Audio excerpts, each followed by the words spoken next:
ꯑꯩꯈꯣꯏꯒꯤ common ꯑꯣꯏꯕ ꯑꯩꯈꯣꯏꯒꯤ traditional ꯑꯣꯏꯕ ꯄꯣꯠꯁꯤꯗꯤ ꯅꯣꯏꯒꯤ ꯃꯄꯥꯟꯒꯤ ꯐꯤꯅ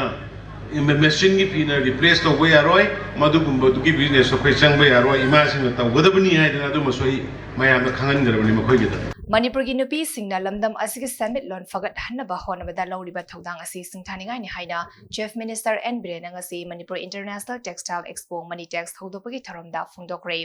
ngasi dagi houduna November 13 fauba numit 10 chupna sathagadaba Directorate of Handloom and Handicrafts of Manipur na sanduna Nilakuti da leiba arvan hatta pangthopa expo adu houdokpagi thoram da Chief Minister N Biren hai State asigi shenmitlon asi sakhathanbada lamdam asigi fisawi singli thoudang chawi lamdam asigi nupi singna pothok liba handloom amadi handicraft pothok sing asina state asigi shenmitlon da ajoba mafum kalli handloom amadi handicraft ki maru oiba asi khangduna lenga asina kumja lisangani tarani panda ihan hanba oina mani tax pangtokpa hauki bani manipur gi nupi singda top topa mathauna maringzal lebigi ajoba gun ama yauri ngasigi thoram asiga mari lena botman tara yauna handloom weaver lising tara manga Jamri nifu mapanda apunba senfam oina lupa crore kunhumdoi lakh nifu nipan ki senfam direct benefit transfer ki khotang da beneficiary sing bank account da piba ngamba asi nungai ba fawi fi sabe sing na fi puthokpa matam da thingnari ba khudong cha da sing lehandana ba lenga na kan na honari haina Chief Minister N Biren na makhata ki anu ngasi ikoina tawjara isu many tax tawjara kanda on kari free de yalaiba lang hojik businessman kharana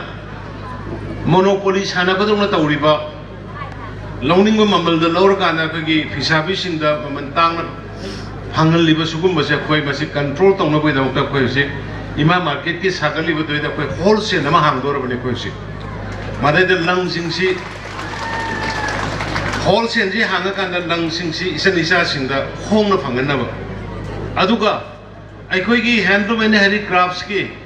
yum da sajariba akhoi yamna traditional akhoi ipa ipu hakatagi sanar ga laba masi poche mapandagi ahongba machine da saraga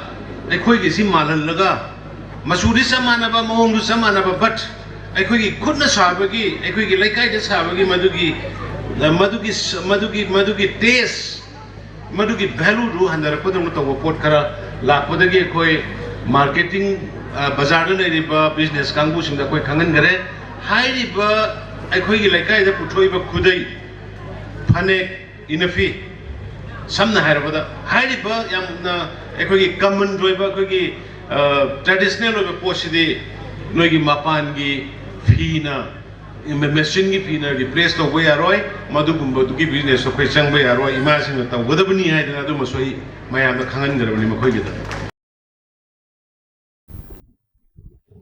Thoram gi manung chana Imphal East ki mega handloom cluster ama Chief Minister N Biren na haudoki loinena moirang da lekedaba craft handloom village ki uref yung Chief Minister na tamki loinena National Handloom Development Program gi makhada tongan ba beneficiary da DBT gi khutang da Chief Minister na senfam sing digital oina khosina ki ngasi ki thoram da Chief Minister N Biren Textile Commerce and Industry ki Minister Nemchak Kibgan Agriculture Minister TS Biswazi Transport Minister Kasim Bashum CAF and BD Minister Sindro Manipur Handloom and Handicraft Development Corporation Limited ki chairman su oriba lamlai AC ki MLA KX Ibomcha amadi atai atopa MLA kya su saruyaki